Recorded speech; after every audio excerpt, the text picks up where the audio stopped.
Lightning like Steve McQueen. I'm in the fast lane when the light turns green. And I built tough, I ain't nothing but grit. Cause I made rugged blood, sweat, and spit.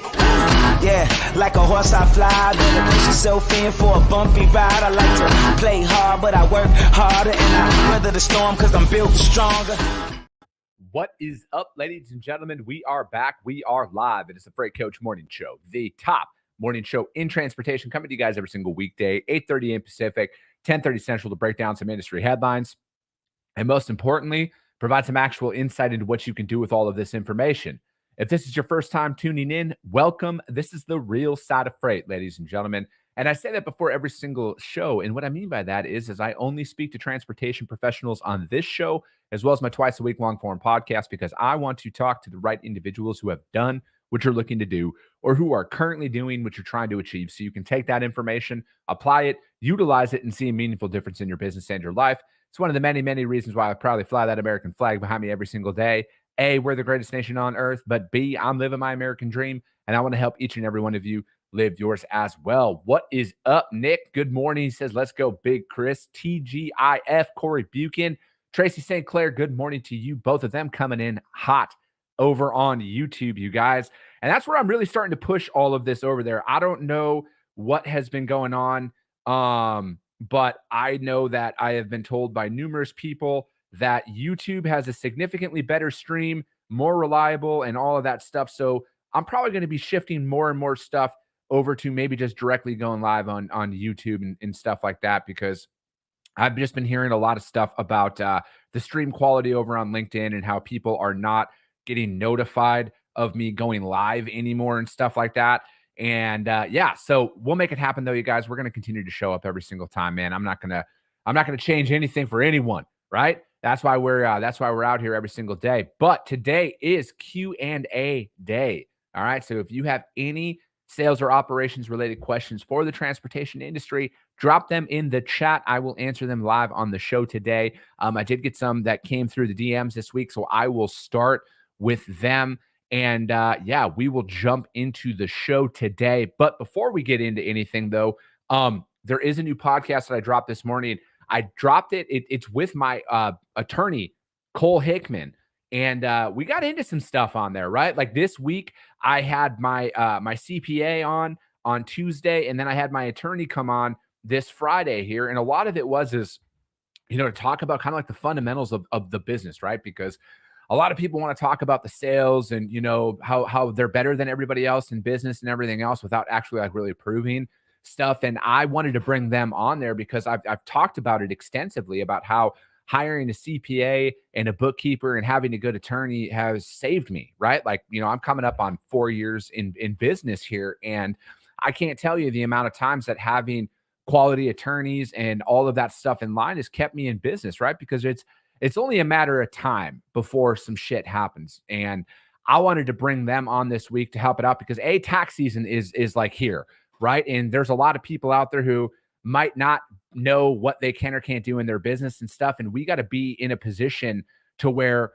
you can stay in business. And, and then also, in speaking with Cole on the contract side of things, right? Like you need operating agreements, right? Like you need them with your customers, you need them with your business partners. You need to plan your company out. How do you protect that, in the event that some stuff happens? So, we broke some stuff down on there, you guys, and it's really good conversation. And, it's very informative out there. And I mean, where else are you going to be able to listen to an attorney talk about this stuff that's not going to bill you, right? I mean, I'm sure I'm going to get an invoice from him for that hour, but, I'm just kidding. Cole's great.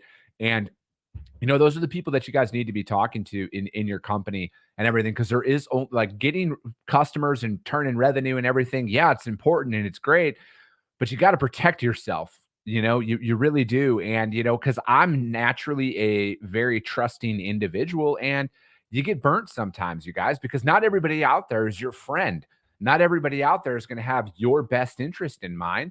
And you got to do what you got to do to protect your business. And because trust me, you guys, it comes at you quick.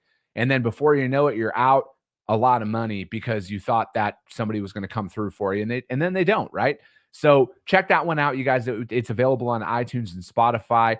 And yeah, you guys, we drop those new episodes every Tuesday and Friday out there. But let's get into some, I was about to say, let's get into some articles.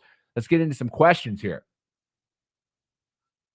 Excuse me. I did want to address something. I know it's kind of off topic, but I want to address some stuff about the Mexico freight. So there's been some issues with importing and exporting freight in and out of Mexico here over these last couple of days. And I was talking to a friend of mine this morning.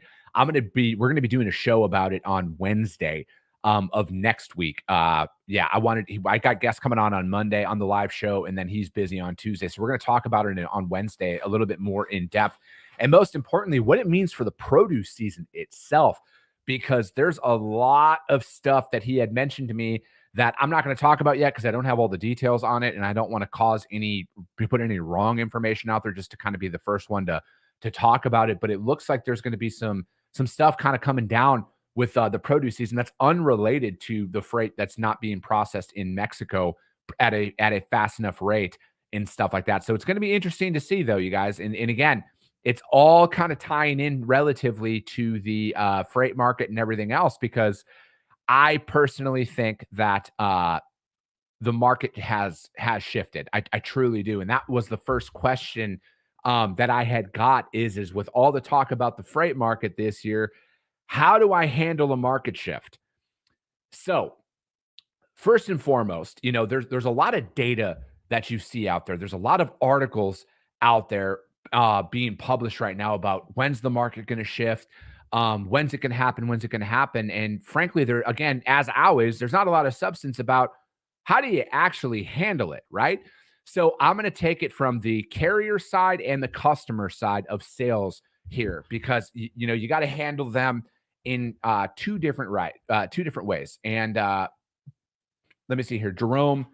Do loads drop for the Super Bowl? I don't think that I don't think that the Super Bowl has any effect on the overall freight market. I know that loads going into Las Vegas and stuff are pretty much, they are for the Super Bowl. That rates went up and stuff, but that was like a couple weeks back, man. So I don't think that there's going to be any push for Super Bowl freight, and that's going to affect the overall freight market as a whole. But handling market shifts from the carrier's perspective, I personally think, and I talked about this yesterday, that the market shift it's begun. It's here, it's right now. And because, based on the freight that I've moved personally, and then based on the freight that that I know some of my friends move out there, the negotiations have stopped.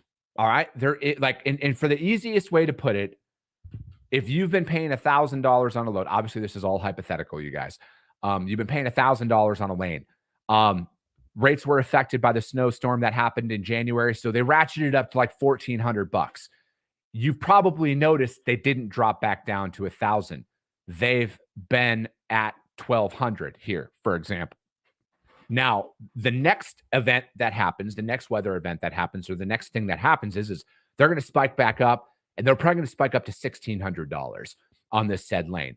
And then when they drop back down again, they're only going to drop to about $1,400, and they're not going to go back down to $1,000. Like those days are done. And now this isn't going to be everywhere, right?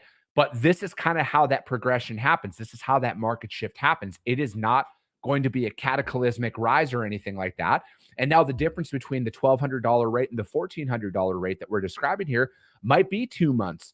But the thing is, though, is the rates aren't going to drop back down, and then there is no negotiation anymore. Okay. And which isn't a bad thing, right? But if you've been moving that load, you used to say it's paying 1,000. People will be like, I'll do it for 12. And you're like, it's paying 1,000. And then they're like, all right, I'll come down and take it for $1,000. From what I've seen out there, that has ceased to exist on the majority of the lanes that we move and that we quote and everything else. And it seems that some of my other friends out there in the market are also dealing with that as well. To take it a step further, all of those individuals out there, because like I've been saying this since, I don't even know, September of last year. The tone of the brokers on social media are going to start to change here soon, because they can't tough talk carriers anymore, right? They can't put verbiage in their rate confirmations anymore, because carriers are going to see that and they're going to be like, go fuck yourself. We're not taking your freight. So what you're going to start to see is all of these brokers out there preaching and crying about how carriers need to focus on relationships and relationships matter and everything else. And these are all the same brokers that are probably, you could find all of their companies on social media right now with screenshots from drivers about how that company is screwing them over in one way or another.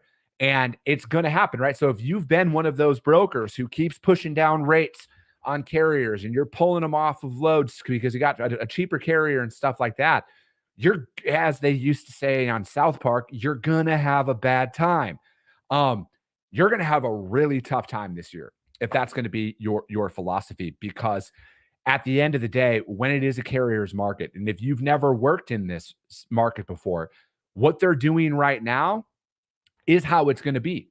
They're going to tell you our rate is X, and either you take it or you don't. And if you don't take those rates, your freight's going to sit. It doesn't matter if you're losing $300 on a load or $400 on a load. They are not going to be your friend, especially if you've been withholding stuff from them, if you've been screwing them over, if you've been doing what brokers are notorious for. You're going to have a really, really hard time here coming up. You really are, because the equilibrium that happens is the customers out there, the shippers, they're looking at last year's freight rates, for example. They're looking at last January's data or last February's data, and they're like, again, all hypothetical examples here, you guys. We paid $3,500 on it last year. We're going to pay $3,500 on it again this year. And then the rates aren't going to go down from the carriers at all. And then you're going to be in a really tough position. You're going to be, do I lose $500 on this load to move it and keep the customer happy? Do I go back to them and ask for a rate increase? Or do I just fail on the load and then try and hope that the rates go down for next week? And that's not going to happen. So from a customer sales perspective, or excuse me, from a carrier sales perspective, to kind of finalize it, you guys, you really, really, really need to start having in-depth conversations with carriers. You really do. You really need to find out what lanes they're running, what days of the week that they're available, what rate works for them. And you actually need to start treating them like an actual partner in it. Because if you don't, okay, if you continue to push down rates on carriers, if you continue to try and do that and think that that's going to be a thing, you're going to have a very challenging year this year from a coverage standpoint. You might lose some customers because of your refusal to change your ways, because it is going to be a very challenging time out there. So again, you guys, sell your freight the right way. Move the freight. Because again, when you were good enough making $500, $600, $700 on a load, you might have to be good enough to lose $500 or $600 or $700 on a load here for the foreseeable future until you can get a rate increase from your customer to try and balance things out. But customers are going to hold out, you guys. Customers are really going to hold out as long as they can on rates and keeping them down. They truly are. From a customer perspective, I would get ahead of it as soon as possible. My personal philosophy is this: I would rather temporarily lose the freight for a couple of weeks than permanently lose a customer for service failures and everything else under the sun by refusing to go in there. You know, again, if you you've been paying $3,500 on it or whatever the number is, you guys throw whatever it is out there. Get to your customers as soon as possible when you see this market shift happening. Okay. Because some other hotshot, air quotes, hotshot broker is going to come in and be like, oh, I can do it for $3,500. And then they're going to fail and fail and fail. And then eventually the freight will come back to you. But from a pure business development standpoint, I personally think this: if you've been prospecting for the last 18 months, 15 months, and you've had a really tough time developing business, or you've not got a lot of responses from your outreaches and stuff, I truly think you're going to have a really great year this year when it comes to new business development. I truly do. Because as long as you've been doing it the right way, I want to be clear, as long as you've been doing it the right way, people are going to start responding here soon. I can't tell you when, but they are going to start responding here if you've been reaching out to them in a quality manner, because service failures are inevitable in a market shift. Failures, everything is inevitable. And then they're going to want to go out and see what else everybody else is offering at that time. So I think from a business development standpoint, you need to get out there and you need to really, really start right now. If you haven't, I've been doing it for the last 15 to 18 months, But if you haven't, if you've been slacking because you thought that everything was going to be good and it's going to continue to remain good forever, you got to start now, you guys, because you just never know. You never know, because that market could shift. You could be in a bad position, and then you could get kicked out of their network, right? Like I was talking about that yesterday, starting in, like, nobody's entitled to give you their business, all right? At all. Things happen all the time. You could get fired by a customer. You could get cut from their network. You could get your pipeline shut off immediately, and they don't have to give you any reason. That happens, right? And that is what could happen to you at some point this year. So you could be in a really tough position if you're not out there actively prospecting every single day, because I am, without fail, I am prospecting every single day. And I know for a fact it's only a matter of time before those responses really start to ratchet up here, because in a market shift, it is inevitable. Service failures start to increase a lot. Rates start to increase, everything else under the sun. They are going to start reaching for other providers. All right. So I truly think that that's how you got to handle these things. I really do. If your rates got to be raised up as a broker, start raising your rates right now. All right. This is my personal opinion. I would rather lose the freight temporarily than lose the customer forever, because of my refusal to change out there, because things are going to happen. And then for all of the people who bid really, really low on their RFPs this year, I think that you're going to really start to see a lot of opportunities start to fall into your lap if you didn't take that strategy. Because I think a lot of people bid low in soft markets in the anticipation of when it flips, that everybody will reject tenders and everybody will do that. And then the customer will be forced into a rebid out there. So that's just my predictions based on, a couple of days that I've been doing this job. But that was my how to handle a market shift question out there that I had got in the DMs. Jerome over on YouTube says, when capacity drops, will brokers get rid of the inspection rule? I'm glad you brought that up, Jerome. I don't know how fast that's going to go away, in particular to the inspection rule. But a lot of the hoops that brokers make carriers jump through for certain things, I think will naturally start to lax. They will start to get pulled back. I don't know about the inspection rule in particular. I can't speak to that one, but I know a lot of the hoops out there, essentially, like, if you don't do X, we reduce your rate $250. If you don't have a unicorn in the cab of your truck when the driver passes through the state line of California to Arizona, you're going to get a rate reduction, and all that other ridiculous shit that they try and reduce your rates for. All of that stuff essentially goes away. I don't know about everything, but a lot of that stuff starts to get rolled back, and people start making a lot of exceptions. So with the inspection rule, I could see a lot of people start making some exceptions for that when no carrier will take their freight, because they've been holding them and raking them over the coals for the last 18 months or 24 months, or however long somebody out there wants to say that there was a market shift. I could see that a lot of that stuff getting looked over, and then a lot of those things starting to get removed, because carriers are going to read their rate confirmations even more carefully during this time. And if there's any bogus thing out there that they see that they normally accept in a broker market, they will stop accepting those loads unless they remove them. And I could see some people starting to change their minds on a lot of those rules and regulations that brokers like to impose upon people when it's the market's in their favor. John Radvansky, Radman, is in the house, a little late, but TGIF. John, always great to have you watching in live over on YouTube, my man. Thomas Weirden, happy Friday, y'all. Glad I could watch it live today. Appreciate you tuning in, my man. Thank you, Thomas. All right. There we go. All right. Next question was about losing business. And let me see here. Hold on. LinkedIn user. Educate your customers instead of being an order taker. Show up as an expert within the transportation sector of their business. Quality advice out there. Losing business is what they were talking about here. And I know that we kind of, touched on that, but it was losing business is never easy. How do you prepare yourself for stuff like this?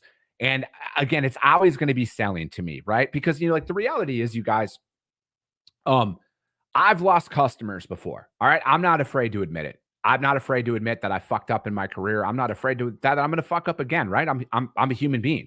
The best thing that you can do when you make mistakes in business is debrief, assess the situation. What could you do differently?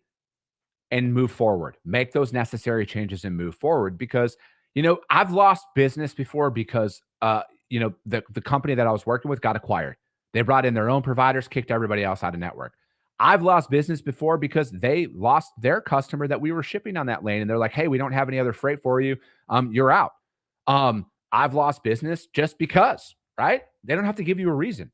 And, and again, because like I've said this before, you guys, most contracts aren't worth the paper that they're printed on.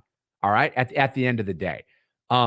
Because people make changes and you're not entitled to anybody's business. And I don't take anything personally like that, right? If a customer just stops giving me freight or if I get kicked out of the network or anything like that, I don't take it personally. It's a business decision. Okay. I got to look at it though of what could I do differently? Was I actually, excuse me, being the service provider that was worth keeping around? What could I do differently? How could I improve to not go through this, right? Because if you're truly that good, they're going to keep you around. Or maybe you're the newest provider in their queue and they're like, whatever, they're not coming through for us enough.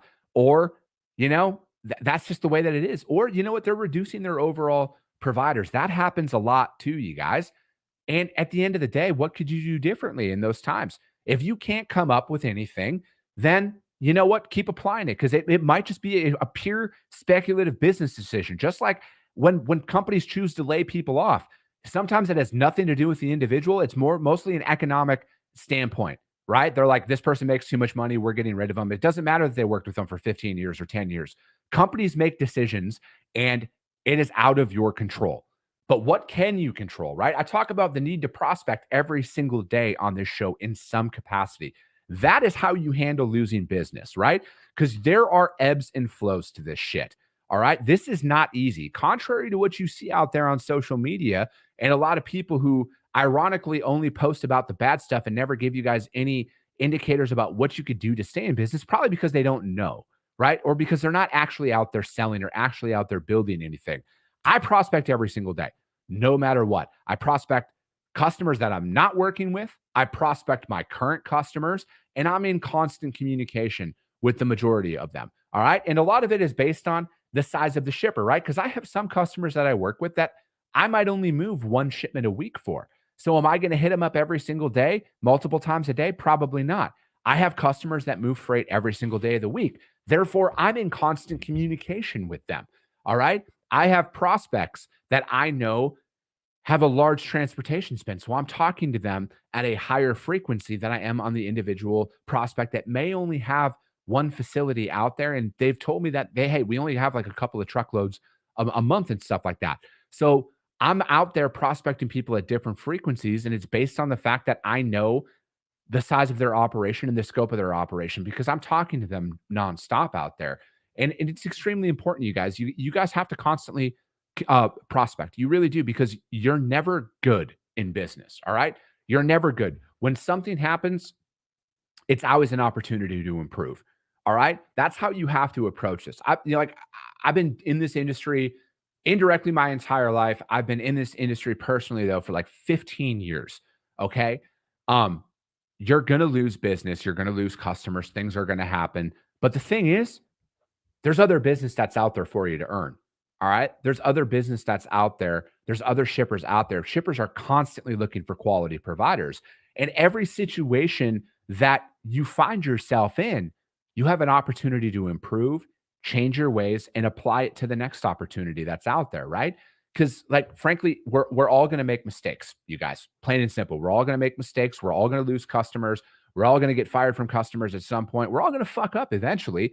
But you need to make the necessary changes and you need to move on with your life, and you got to apply it to the next prospect. So it truly does make you stronger, right? And there's situations that I encounter in today that I haven't encountered in my career. Fortunately, I have a lot of really good friends in this industry that are there for me when I need to reach out to people to handle certain situations. Shout out to my man, Chris Brewer. He's helped me through some stuff here recently. Shout out to my friend, Chandler McGann, with Next Exit. He's helped me through some stuff here recently that I hadn't experienced before. And, and then I take this stuff though, and I apply it to my business and I make the necessary changes and I move on. That is just what I'm committed to, because this is a long-term thing for me, you guys. I'm not doing anything else. I'm not going to go work for anybody else ever again. This is going to work. I am going to build this company up to be the largest transportation provider in North American history. I'm going to do it. And I'm just going to continue to show up every single day. I'm going to make the changes and I'm going to move on. I truly think that that's the biggest key to success in business out there. I really do. And I learned that from Andy Frisella. He talks about this on his podcast, the free version, Real AF. He puts episodes out all the time. He talks about this. I've also learned this. I'm fortunate to learn a lot of stuff inside of the RTA syndicate as well. The biggest thing, you guys, is at the end of the day is just never make the same mistake twice and then never quit. You keep following that philosophy in over time, you're going to win, right? That's why you got to continuously reach out and prospect. You got to continuously reach out and sell, because somebody out there is looking for a new provider right now. Who is it going to be, though? Is it going to be you, who never reaches out to anybody? Or is it going to be the sales rep who's constantly prospecting, constantly reaching out to people, whether it be DMs, emails, phone calls, whatever that looks like? Eventually it's going to work. Eventually you're going to find a core group of customers that you can really grow and scale with. It happens, right? So don't get caught up. Don't get caught up on the fact if you haven't onboarded a ton of business here recently. Don't get caught up on the fact of maybe you've lost a couple of customers here recently. That's not the way it's always going to be. Things are going to change. Things are going to evolve. Things are going to come back and you're going to win. If you're a winner, you are going to fucking win no matter what. You are going to find a way to make it work. That's all you have to focus on, is just remove the short-term shit. And if you're fucking up and making mistakes, change your ways. All right. You can change it today and you can apply it the new way and you can move on. All right. So that is going to be it though for today. You guys, we answered that question about the end, losing business. We answered it about really just kind of going out there and making it happen. How do you handle a market shift? How do you handle it if you lose business? I talked about also, the new podcast I dropped this week with my company's CPA and my company's attorney that we use out there. So check those episodes out, you guys. We'll be back on Monday. I got some guests coming in on Monday and Wednesday confirmed. I might have another one coming in on Tuesday, you guys. As always, if you guys got value, subscribe to the show, you guys. Share it out there to your network, because this is how we help more people, most importantly, at the end of the day, is because if you saw value, your network's going to see value as well. The audio-only replay is going to be available on iTunes and Spotify almost immediately after the show, Coffee with the Freight Coach. Have a great weekend, everybody. I appreciate you guys. I love you guys, and we'll be talking to you soon.